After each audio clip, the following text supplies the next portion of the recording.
밝음의 세계로 인도하려는 보살님이시여, 어찌 눈 감고 있는 줄조차 모르는 이들에게 자비를 드리워 구원하려고 하십니까? 눈을 감고 있는 줄 아는 이들에게 구원의 손길을 베푸시는 것이 더 많은 중생들에게 이익을 나눠줄 수 있지 않겠습니까? 공연한 시비를 불러일으켜 마음을 불편하게 하였다면 이는 저희 허물입니다. 어찌 끝없는 자비를 드리우려는 대비보살이 원을 모르겠습니까마는 과거 보현보살님께서 이류속을 행하시면서 이들을 제도하려고 하시자 문수보살님께서 그렇게 한다고 되는 것도 아니고 도리어 당신께서 어리석어질 것 같다고 말씀하신 까닭이 어디에 있을 것 같습니까? 부처님의 능력은 끝간대를 몰라서 어느 곳에서나 그 모습을 나토 일체 중생들을 모두 제도하신다고 하지만 이런 모습을 지니기 전에는 끝없이 수행을 하면서 시절 인연을 살필 줄 알아야 된다고 사료가 됩니다. 시비하고 방해하려는 뜻이 아니라 그래야 되는 것이 아닌가 하고 나의 어리석음도 헤아려 보지 않고 한 수 가르침을 청하는 듯해서 제멋대로 갈등한 것을 널리 해량하시어 저에게도 자비를 나누어 주십시오. 언제 어느 곳에서나 끝없이 샘솟는 대비 원력으로 무생명들을 인도하시려는 인욕보살님의 뜻을 끝까지는 잘 알지 못하옵니다. 저희 눈은 수없는 세월이 흐르는 동안 수행을 등한시하지 않아야 지금 보살님께서 행하시는 만분의 일이라도 알 수 있는 힘이 생길 것 같습니다. 철부지의 어리석은 녹슬이쯤으로 생각하시고 저에게도 큰 길을 열어 보여주시옵소서. 나무 광명장보살 마살. 좋은 인연입니다. 여러분께서는 저는 박수 그다지 좋아하지 않습니다. 안 쳐도 됩니다. 그냥 잘못하면은 꾸짖고 나무라고 뭐 그렇게 한다고 해도 허물이 어디에 있겠습니까? 제 잘못을 그래도 이해를 해주시고 널리 해령해 주시면은 기꺼이 이제 법문하려는 마음을 일으켰으니까 저희 말을 조금 해보려고 합니다. 여러분께서는 종교를 뭐라고 생각하십니까? 왜 종교 믿습니까? 종교를 믿는 이유와 목적을 알고 믿습니까? 아니면은 모르고 믿지만 알다 보니까 조금씩 알아진 겁니까? 처음부터 제대로 된 가르침을 청하고 그 어떤 가르침을 따라서 믿을 수만 있으면 시간을 많이 낭비하지 않아도 올바른 가치를 눈뜰 수 있는 그런 어떤 길에 나아가서 더 큰 힘을 얻지 않겠나 이런 생각을 합니다. 종교는 아시다시피 수단이지 목적이 아닙니다. 종교를 위해서 종교 생활을 하려고 종교 믿어서는 안 됩니다. 종교를 통해서 구원받으려고 하면은 구원해 줄 수 있는 종교의 가르침이 어떤 것인지, 어떤 가르침을 청하고 들어야지만이 내가 지혜로워져서 나도 눈뜨고 남도 눈뜨게 해줄 수 있는지에 대한 어떤 입장 정리를 하지 않으면 안 됩니다. 이제 안 그럴 것 같으면 광신맹신하는 거예요. 정신적 우상이나 물질적 우상을 숭배하는 어리석음을 범하는 것이기 때문에 이 쉽지 않다 이런 얘기를 하는 거죠. 그 마루종자 종, 그 진리를 깨닫기 위해서 우리는 가르침을 청하는 건데 어떤 가르침이 가장 명쾌하게 우리한테 큰 깨달음을 줄 수 있는 그런 가르침이냐 선택한 것이 저는 불교입니다. 여러분들도 불교라고 생각하고 지금 이 자리에서 법문 듣고 있는 거고, 그렇지만 불교는 수단입니다. 불교가 목적이 돼서는 안 돼요. 불교를 통해서 불교가 지향하는 바 최상의 깨달음이 도대체 무엇인지에 대한 올바른 가치를 눈뜨기 위해서는 우리가 좀 더 지혜로워져야 되는데 어떻게 해야지 지혜로워질 수 있는지에 대해서 그 궁금증을 갖고 해결책을 찾기 위해서 절을 놓고 하고 법문을 듣고 다 해야 됩니다. 종교를 믿게 하기 위한 장치된 수단이 종교학입니다. 그것을 또 보편화시켜서 널리 이해시키기 위한 수단이 종교 사상이고, 그걸 더 정밀하게 쪼개서 이해시켜 놓은 것이 종교 이념이고, 그 가치를 다 바르게 알게 하기 위한 그 입장에서 종교 윤리학 하는 것이 또 그 뒤를 받쳐주고, 종교 사업, 종교 교육, 종교 의식, 지금처럼 법문하고 연불하고 제사 지내고 하는 그런 것들이 종교를 믿게 하기 위한 장치된 수단이에요. 그럼 우리는 종교를 통해서 종교가 말하려고 하는 지향점이 무엇인지에 대한 올바른 가치관을 눈뜨기 위해서 시간을 보내셔야 됩니다. 그냥 우상인 불상한테 매달리고 정신없이 뭘 구하고 말하면 되는 게 아니에요. 물론 아무것도 모를 적에는 그거라도 해야지, 신심이라도 북돋고, 안 하는 것보다는 뭔가 하는 것 자체가 나쁘다고는 할 수 없습니다. 왜? 좋은 도반이나 좋은 스승, 좋은 도량에서 많은 좋은 스승들이 들락날락 할 수 있는 어떤 바탕이 거기 있기 때문에 큰절에 다니라고 하는 거고, 큰절에 다니면 그만큼 기회가 우리한테 쉽게 빨리 주어질 수 있는 거고, 왜? 어리석은 데 다니면 어리석어질 뿐입니다. 지혜로움을 눈뜰 수 있는, 가치 있는 그런 가르침을 줄 수 있는 곳에 나아가서 시간을 보내다 보면은 덜렁덜렁 하는 것 같지만 언젠가는 얻어 걸려요, 뭔가가. 그래서 자꾸 스님들을 청해가지고 법문을 하게 만들고 또 그런 얘기를 듣게 하는 거 아니겠습니까? 종교는 세 가지가 구비돼야 돼요. 첫째는 문서가 있어야 돼요. 서류, 불경, 성경 하듯이. 둘째는 그것이 이치에 맞아야 되고, 셋째는 그것이 사실로 증명돼야지 종교라고 말할 수 있다고 다 얘기합니다. 이제 그렇지 않으면 유사종교예요. 그 종교 이전에는 유사종교라든지 주술적이든지 신화적이든지 제사장적이든지 자연 숭배를 하든지 뭔가 모르는 그런 세월을 우리는 지내왔습니다. 종교의 역사는 짧아요. 5,000년이 채 안 됩니다. 불교 2,600년 됐고 기독교 2,000년 되고 마호메트교 1,400년 됐어요. 이 짧은 역사를 가진 종교가 지금은 이 세상을 지배하고 있습니다. 어째서 그렇게 됐겠느냐? 진리에 대한 올바른 가치를 눈뜨게 만드는 가르침이 거기 있다 생각되니까 사람들이 매료돼서 거기서 많은 이익을 얻고 눈을 뜨게 되고 길을 알게 되고 뭔가 변화를 추구하는 그런 힘을 가지게 됐기 때문에 종교락하는 가치가 상당히 참 우리한테 친숙하게 다가왔는 건 사실인데, 같은 종교 안에서도 싸우는 일이 벌어져요. 다른 종교는 말할 것도 없고 지금도 세계 곳곳에서 그런 일이 벌어지고 있습니다. 그렇지만 종교가 가야 될 길은 다른 거예요. 종교가 만들어지기 이전에는 사회가 아마 이 구심점 역할을 했으리라고 생각합니다. 사회학, 사회사상, 사회이념, 사회윤리, 그런 어떤 그것이 정신적인 질서를 얘기하는 거예요.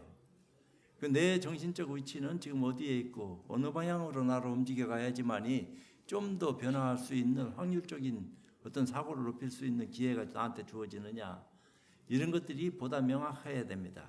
안 그러면은 맹목적인 거예요. 아무것도 모르고 덮어놓고 우리 부모님이 믿었으니까 나도 그렇게 믿고. 근데 요새 젊은 사람들은 택도 없어요. 그렇게 믿으라 하면은 당신이나 믿으시오 할란지 알 수 없지. 왜? 과학보다 못한 종교는 도태당합니다. 과학이 뒷받침할 수 있고 증명할 수 있는 가르침은 앞으로도 더 뻗어나갈란지 알 수가 없어요. 이제 사람들은 시간 낭비하려고는 안 해요. 기왕이면 좀 더 효과적으로 빠르고 쉽게 바르게 믿을 수 있는 그런 가르침을 소화하려고 하는 거죠. 그와 같이 부처님께서도 세상에 출현하시자마자 깨닫자마자 뭘 설하셨어요? 화엄경을 설하신 거예요. 화엄경을 설했는데 듣는 사람이 없어요. 사람들이 없는데 부처님께서는 화엄경을 설했다 이렇게 됐다 이 말이요. 초선 2선 3선 4선을 거쳐서 다시 내려와서 초선 2선으로 올라가다가 거기 머물러 가지고 화엄경을 설했는데 알아듣는 사람이 아무도 없다 이렇게 됐어요. 그래서 부처님께서는 열반에 들려고 하는 생각을 일으켰다는 거야. 말귀 못 알아듣는 사람한테 구태여 이런 얘기를 해야 될까 할 적에 범천이 모습을 나타가지고 과거 전생에 부처님께서 저희들하고 약속한 것이 있습니다. 어리석은 중생들을 제도하겠다고 그런 말씀 안 하셨습니까? 그것도 다 방편이겠지만 맞지. 옛날에 과거에 내가 그런 얘기 한 적이 있지.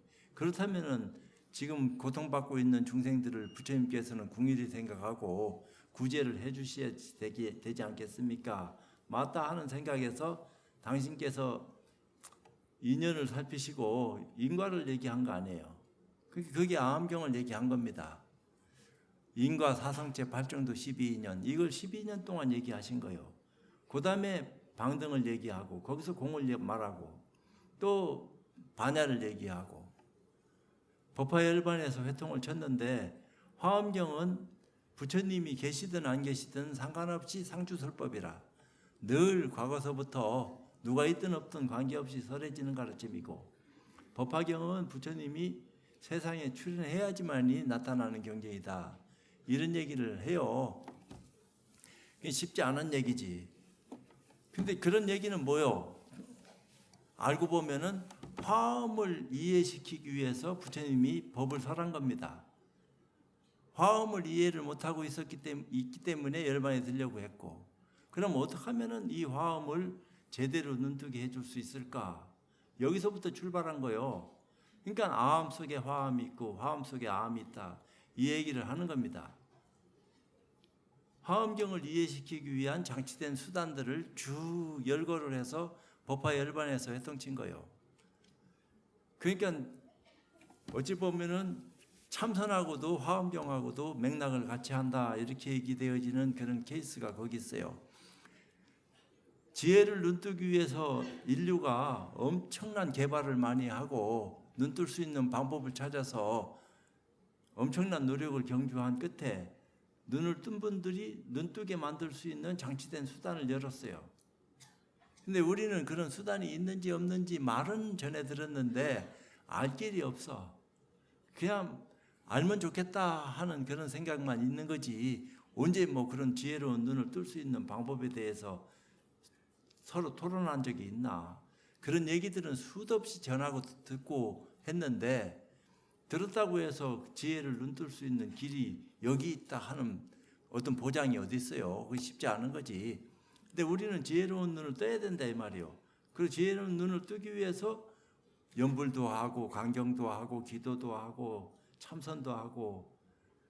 그렇지만 참선한다고 해서 다 눈 뜰 수 있는 게 아니에요. 참이 떨어져 나가야지 선이 되는 거기 때문에 참선을 꼭 해야지. 지혜로운 눈을 뜨기 위해서 참선을 해야 되는데 어떤 방법으로 참선을 해야지만 눈 뜰 수 있는 길이 열리는 건지 우리는 알지를 못해요. 그래서 눈 밝은 스승을 구해라. 스승이 전부다. 스승을 구해야지 눈을 뜰 수 있는 길이 열리는 거지, 책이 있다고 해서 길이 열리는 게 아니다.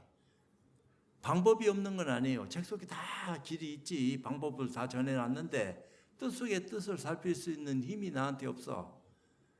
지혜로운 눈을 뜬 스승은 그런 눈을 뜨고 계신다 이 말이요. 그런 눈을 뜬 분을 찾으면 좋은데 찾는다고 해서 내가 눈 뜬 사람이다 하고 그런 얘기를 하실 수 있는 어떤 입장이 아니다 이 말이요. 그러니까 믿고 의지할 만한 스승이 세상에 많으면은 얼마나 좋겠어. 한 분도 없다 하면은 그건 암흑이지. 그런 분이 있기 때문에 세상은 밝다 이 말입니다. 없는 게 아니에요. 어디 숨어서 공부를 하고 계실란지 몰라요. 옆에 누구도 모르는 것이 그 일인데, 그분이 이제 뜻을 내서 세상에 드러내고 부처님처럼 내가 부처다, 모든 사람은 나한테 와서 물어라, 이렇게 선언한 거와 같은 거거든. 너희들이 알고자 하는 모든 일련의 일들을 내가 다 알려주겠다. 눈 뜰 수 있는 방법이 이런 거다, 이런 얘기를 한 거예요. 이제 각설하고 우리 조계종의 소유 경전이 뭡니까? 금강경이요. 근데 금강경의 핵심이 어떤 거요? 공? 그런 거 갖고는 안 돼요. 금강경에 수보리 존자가 부처님 탁발하고 돌아오셔서 공양 다 드시고 자기 자리에 앉으시니까 나와서 우효삼잡하고 합장 공경하면서 첫 마디가 뭐요? 희유하십니다. 그렇게 된 거야. 뭐 앞뒤 전개가 하나도 없어. 그냥 부처님 앞에 수보리만 아는 소리를 한 거야. 희유하십니다. 그러니까 부처님이 뭐라 했어요? 선제다. 착하고 착하다. 뭐 의미 없는 소리를 그냥 희유하십니다 하는 말만 던졌는데 선제다 했으니까 거기서 선에서는 다 끝났다 이런 얘기를 주고받고 하지만 교는 그런 게 아니에요. 왜 자세하게 얘기해놨거든. 부처님 가르침은 헛되게 얘기한 건 없어. 뭘 하나를 말씀을 해도 올바른 가치를 눈뜰 수 있게끔 길 안내를 해놨다고요. 그 까닭은 뭐냐? 수보리가 또 뒤에 묻잖아요. 이 전체적인 어떤 맥락을 얘기하자면은 부처님께 여쭙기를 저 보살들이 원만하게 수행하는 것은 안다 이 말이야. 근데 저희들 선남자 선녀인도 안욕따라 삼맥삼보리를 보살들처럼 증득을 했어. 똑같은 안욕따라 삼맥삼보리를 증득했는데 저 보살들은 수행을 잘하고 왜 우리들은 저 보살만큼 수행을 못합니까? 그러니까 부처님이 뭐라 했어요? 상이 있어서 그렇다. 아상인상 중생상이 있어서 안약따라 삼맥삼보리를 깨달았다고 해도 너희들은 저 보살들처럼 수행이 원만하지 못하다. 그러면 어떻게 해야지 저 보살들처럼 상을 깨고 원만한 수행을 할 수 있습니까? 하고 묻고 그 방법을 얘기해 놓은 것이 금강반야 바라밀이요. 금강반야 바라밀은 소승에서 대승을 눈뜨는 그런 수행 방법을 제시했단 말이요. 그러니까 상을 어떻게 해야지 떨어뜨릴 수 있습니까? 그러니까 상 떨어뜨리는 방법을 전편에서 1품서부터 14품까지 다 얘기했어요. 막판에 수보리가 어떻게 돼요? 그 얘기 다 듣고 난 뒤에 체르비읍하면서 펑펑 울면서 뭐라고 얘기해요? 해안을 눈뜨고 있었을 때는 내가 미처 몰랐습니다. 자기가 해안을 눈뜨고 있어서 장로 수보리가 됐는데 그때는 부처님 말씀이 뭔지 몰랐다 이 말이요. 근데 오늘에서야 비로소 부처님이 왜 이런 말씀을 하시는지 그 까닭을 알게 됐습니다. 그러니까 부처님이 선제다. 이 얘기 한 거야. 그 뒤에 이제 마하바냐 바라미를 설했다 이 말이요. 마하바냐 바라미는 대승과 최상승을 위해서 수행하는 방법을 일러주신 거야. 금강바냐 바라밀은 소승에서 대승으로 가는 수행 방법을 일러주신 거고 그게 금강경이 그래서 대한불교 조계종의 소위경전이 된 거야. 상이 있으면은 깨달았다 하더라도 완벽한 깨달음이 아니다 이 말이요. 상이 떨어져야지 되지. 그와 마찬가지로 육조단경에서 육조스님이 2번 깨닫는데 뭐 깨닫기로 얘기하면 여러 번 깨달았겠지만 나무꾼으로 있을 적에 23살 때야. 아무것도 모르고 천둥벌구성이로 참 어려워서 생활이 궁궁해서 나무를 갖다 파는데 어떤 여관에 들어가는데 선비가 금강경 읽는 소리를 듣는 그 순간에 응무소주 이생기심이라고 말은 하는데 깨달음에 들어갔다 이래 된 거예요. 그렇게 하고 그 선비 만나가지고 오조스님을 소개받고 오조스님을 찾아갔다 이 말이야. 그 오조스님 찾아가가지고 오조스님 앞에서도 당당하게 자기 소리를 하잖아요. 그러니까 이놈 저 방앗간에서 방앗 찍게 만들어라. 근기는 살폈지만 아직 멀었다. 그래서 18개월간을 방아를 찔 적에 자기 덩어리에다가 무거운 돌을 짊어지고 왜 방아 무게를 몸이 못 이기니까 그러니까 육조스님이 그만큼 깡말랐다는 얘기야. 힘을 못 이기니까 그래서 자기 몸무게를 늘리기 위해서 그런 게 아니고 덩어리에다가 돌을 짊어지고 방아를 이기는 그런 시간을 가진 겁니다. 그렇게 하고 난 뒤에 오조스님께서 개송 하나씩 지어와라. 잘된 개송이 있으면은 내 자리 물려주겠다 이래 된 거 아니야. 그러니까 대중들은 아이고 교수사인 신수스님이 계시는데 마땅히 신수스님께 우리가 그 해야지 우리가 뭐 잘났다고 개송을 지을 수 있겠냐 하고 다 기회를 미루고 있는데 신수스님이 자기한테 떨어진 것을 알고 마음은 아득하지만 개송을 하나 지어야 되겠는데 개송은 안 나오고 그러다가 어떻게 개송을 하나 짓긴 지었는데 어떻게 가땅히 들어바칠 방법이 없는데 마침 오조스님께서 공봉한테 그림 그리라 했거든. 벽에다가 부처님 변상도 그리라 했는데 그 자리에다가 개송을 써놓고 살짝 자체를 감췄다 이 말이요. 다음날 아침에 벽에 있는 개송을 보고 대중들이 뭐라고 하는 소리가 오조 스님 귀에 들어갔어. 오조 스님이 가서 보고 향사르고 예배에 올리라 한 거 아니요. 이 개송을 듣고 공부하면 악도에는 안 떨어진다고. 근데 그걸 막 애우고 다니는데 삼위가 애우는 개송 소리가 육조 스님 귀에 들어왔는데 육조 스님이 들어보니까 이 개송도 공부가 그렇게 싹 된 건 아닌데 그래도 그걸 막 애우고 다니니까 나도 그 개송 앞에 가서 예배하고 공덕 쌓게 좀 해주시오 해가지고 거기 간 거 아니야. 근데 나는 글을 모르는데 나도 개송 하나 짓겠는데 글하는 분이 있으면은 대신 좀 써주시오 해하고 개송을 줬는데 아이고 상당한 개송을 줬다 이 말이야. 근데 오조 스님이 그걸 보고 이것도 아니다 하고 왜 해코지 할까비. 근데 그 개송은 신수 스님의 개송에 반박한 개송이지 육조 스님 본령의 최상의 개송이 아니요. 본래 무일물 하차약진에 하는 그 개송은 완벽한 개송이 아닙니다. 말로 미리 결론 줘서 얘기해서 미안한데 근데 사람들은 그 개송이 막 육조 스님을 대표하는 개송인 것처럼 착각을 하고 오해를 하고 그걸 전부 다 애우고 난리 났는데 그런 돌이 아니다 이 말이요. 신수 스님 개송보다는 빼어났지만 오조 스님이 눈에 드는 개송이 아니요. 그래서 오조 스님이 방앗간에 가서 삼경에 오락하고 삼경에 가사를 둘러쳐서 빛을 맞고 금강경 읽어주는 대목에서 육조 행자지 그때는 크게 깨닫는 거 아니요. 자성이 본래 일찍이 청정했으면 어떻게 알았겠으며 하면서 당신이 막 노래를 부른다고 오조 스님 앞에서 그걸 몇 번이나 너무 기분이 좋고 억누르질 못하니까 자기 감정을 막 드러내요. 그러니까 그 말을 들은 오조 스님이 뭐래? 이제부터 네가 천인사불이다. 가사바루를 가지고 멀리 떠나라. 그 밤중으로 그 가사바루를 가지고 강을 건너서 떠나게 만드는 거 아니요. 그렇지만 육조 스님은 얼마 못 가서 잡혀 잘못하면은 왜 사투리를 쓰니까 말 한마디 안 하고 갈 수 있나? 밥도 먹어야 되고 동네를 지나가야 되는데 그러니까 남쪽으로 피해라 한 거 아니야. 자기가 말하는 사투리를 같이 쓰는 동네에 들어가야지 누가 누군지 모르지. 근데 말이 다른데 들어가면 대번 잡히지. 그러니까 남쪽으로 피하게 한 거요. 근데도 삼성장군인가 사성장군을 지낸 그 사람이 제일 먼저 대유로까지 찾아와가지고 가사바루 뺏으려고 한 거 아니야. 근데 그 가사바루를 바위에다 올려놓고 가져가시라고.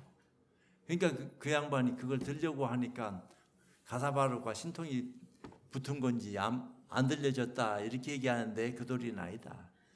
왜 가사바루를 못 들게끔 부처님이 거기다 신통 붙여놨겠나. 그런 도리가 아니고 감히 이 신성한 거 귀한 거 뭐라고 설명할 수 없는 부처님께서부터 조사께 전해 내려온 이 신물을 눈앞에 본 것만 해도 굉장한데 물론 그걸 뺏으려고 쫓아왔지만 보는 순간에 마음이 바뀌었을 거 아니야. 그게 어떻게 함부로 건드려.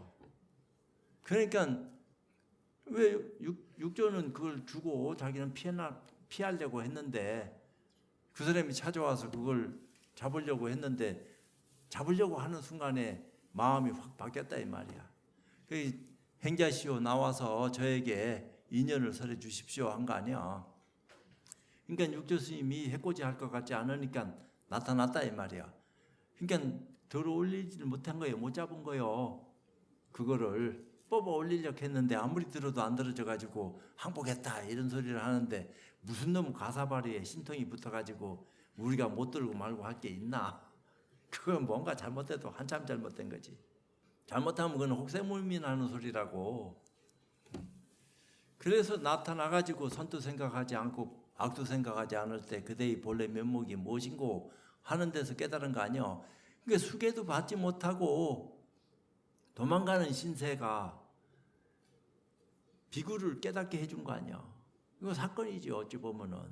그렇게 하고서 숨어 지내다가 나타나서 얘기한 개송이 부처님의 육조 스님의 본령의 개성이요. 그게 뭐더라? 보리사성 본래청정 단용차심하면 직녀성불이다 하는 그 개성이 육조 스님 본 마음의 개성이요. 본래 무일무이라 하는 것이 화려하지. 그것이 전부가 아니다 이 말이야. 육조 스님도 2번 깨달은 거예요.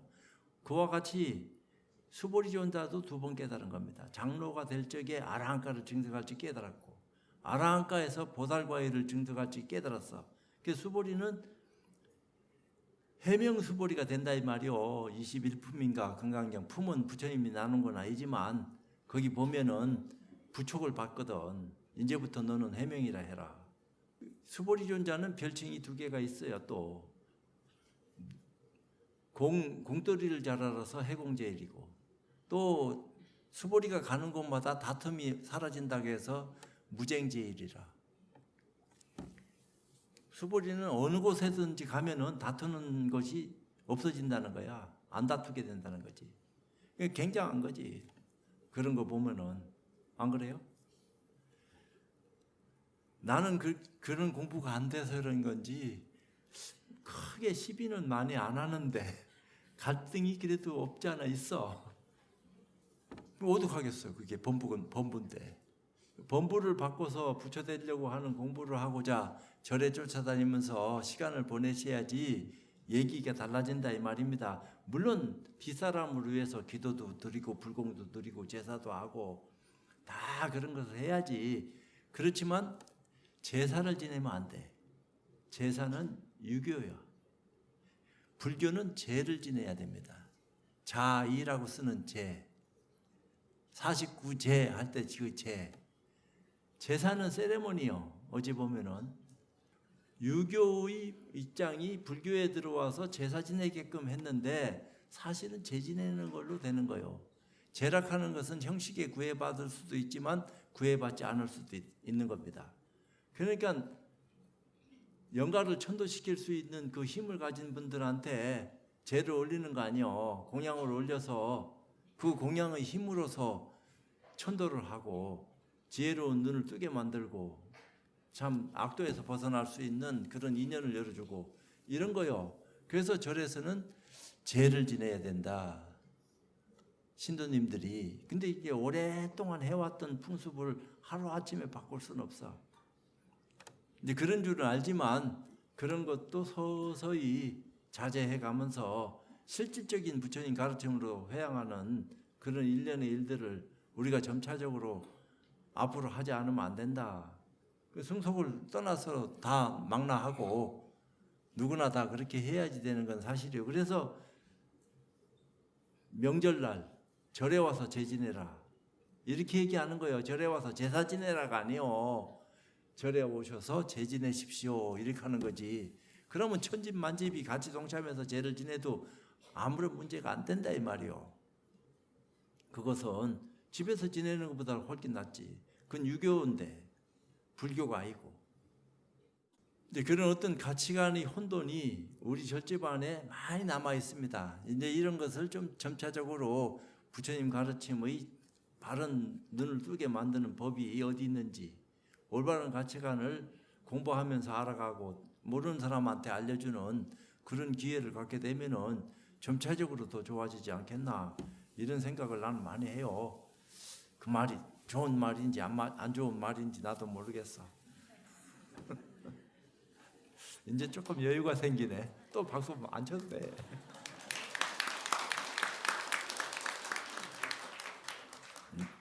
저는 이 싫어합니다. 왜? 내가 잘하는 것이 못 돼. 잘난 것이 없어. 실제로 부족해요. 해도 부족하다 하는 걸 느껴. 부처님 법이 굉장하구나. 파도 해도 어디가 끝인지 시작은 했는데 끝이 안 보여. 가닥은 잡았는지 잡지도 못하고 찾아다니는지 그 까닭도 알지도 못하고 이렇게 시간 보내는 것 같은 생각이 들어서 미안하기도 하지만 그래도 내가 알고 있는 일련의 미천을 난 장사 미천이요. 세상 사람들이 말하는 그 미천을 그래도 털어가지고 나눠주는 것이 내가 하는 것이 아닌가. 물론 큰 보시락하는 것은 이미 이루어져서 숨 쉬는 데서도 다 보시락하는 것은 완성된 거죠. 공기 없으면 우린 죽는 거니까. 물 없으면 또 죽는 거고. 이거 보시 없이 어떻게 우리가 살아가. 엄청난 일이 벌어지고 있는 건데. 근데 그런 어떤 보시도 있고 뭐 상대적인 어떤 입장도 있지만 우리는 안목을 바꿔야 돼요. 연불을 해도 육안으로 연불을 하면 안 돼요. 천안으로 연불해도 안 되고 해안 이상의 연불을 해야 돼. 연불을 해도. 그렇지만 우리가 처음부터 그것을 바로 해안을 눈뜰 수 있는 그런 방법을 모르기 때문에 점차적으로 사다리나 징검다리 역할을 하는 그런 일련의 일들을 통해서 변해가는 것이기 때문에 육안을 가진 사람한테 연불할 적에 뭐라고 하겠어요? 고성연불해라. 또 점차적으로 더 하다가 마음으로 연불해라. 이렇게 자꾸 얘기하는 거지. 그러나 불법의 연불이라 하는 것은 무념이염이야. 연불 아닌 것이 없다 이 말입니다. 왜? 불성을 받기 때문에 부처를 보고 하는 것이 불교인데, 연불인데, 불성에 대한 올바른 가치관을 눈뜨면 연불하는 것이 전부 다 집착이다 이 말입니다. 하는 게 아니요. 그냥 자기도 모르게 습관처럼 하는 거지. 이제 그런 연불 말고 지혜로운 눈을 떠서 연불을 도대체 어떻게 해야지 되는지에 대한 올바른 가치를 알고 하는 것이 연불이요. 그러니까 연불을 해서 하는 게 아닙니다. 하되 한 바 없이 하는 것이 연불이지. 그러니까 하루 종일 불성과 더불어 함께 하는 것이 공부요. 근데 이제 그런 공부를 하기 위해서 참선을 하게 하는데 참선을 할 적에 면벽을 하게 합니다. 면벽 수행이요. 그러니까 정신적인 벽을 마주하고 공부할 수 있게끔 기회를 제공한다고요. 물리적인 벽이 아니요. 물리적인 벽은 망치 가지고 깨면 깨지는 거지. 그렇지만 정신적인 벽은 내가 깨고 싶다고 해서 깨지는 게 아니요. 그리고 또 어떤 것이 정신적인 벽인지 알 까닭도 없다고요. 왜? 그런 기회를 가져본 적이 없으니까. 그런 정신적인 벽에 부딪혀 본 적이 없어. 어떤 사업을 하다가 좌절을 하고 막 흔들리니까 어떤 벽에 부딪힌 거하고 또 다르다고요. 이건 수행을 통해서 한계를 느끼고 거기서 돌파구를 찾기 위한 벽을 만들어서 참 그것이 화두가 되고 의심이 돼서 그걸 깨기 위한 시간을 보내는 거하고는 전혀 본질적으로 다른 거예요.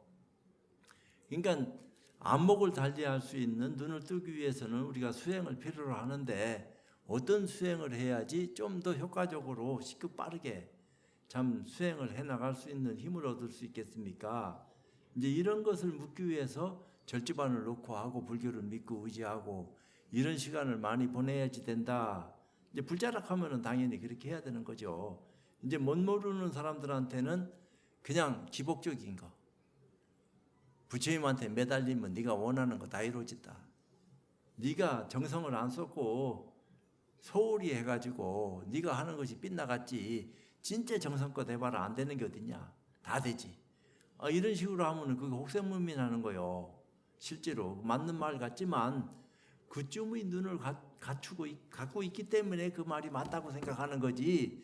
더 큰 눈을 가진 사람한테 그런 말 하면은 잘못하면은 속으로 욕 듣든지 겉으로 뺨 맞든지 그 어리석은 소리를 나한테 가르친다고 험악한 소리 하지 말아라 하는 소리 들으려는지 알 수 없지. 제대로 된 올바른 가치관을 눈뜨기 위한 자기 시간을 어떻게 가져가야지 좀 더 효과적으로 부처님 가르침을 가까이 할 수 있는지에 대한 자기 입장 정리가 있어야 된다 이 말입니다. 그런 것들이 안 되면은 전부 다 우상숭배하는 거지. 말할 건 뭐 있겠어. 한다고 하는 것이 한다고 하는 게 아니요. 넉나간 짓 하는 거지. 뭐가 뭔지 모르는 어리석은 삶을 살아갈 수밖에 없는 그런 입장이 될 수밖에 없다 이 말입니다. 근데 옛날에 누가 나한테 그러대요. 내가 하버드 대학에 장학금을 줘가지고 어떤 창피를 면하는 그런 기회를 가져서 나도 고맙게 생각을 하고 돈 쓴 것이 하나도 안 아까울 정도로 야, 참 잘했다.